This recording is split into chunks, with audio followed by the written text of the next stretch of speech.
क्यों करूं मैं इंतजार किसी का। कौन लौटा है महज इंतजार करने से।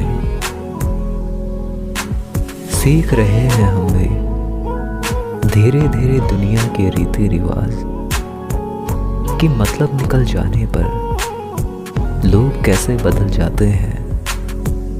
आया ही था ख्याल तेरा कि आंखें छलक पड़ी।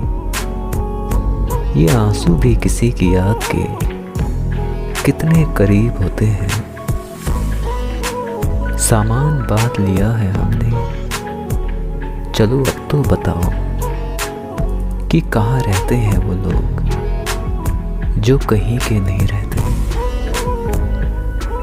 अगर मिलती है खुशी उन्हें दूर रहकर मुझसे, तो खुदा करे हमारी मुलाकात फिर कभी ना हो।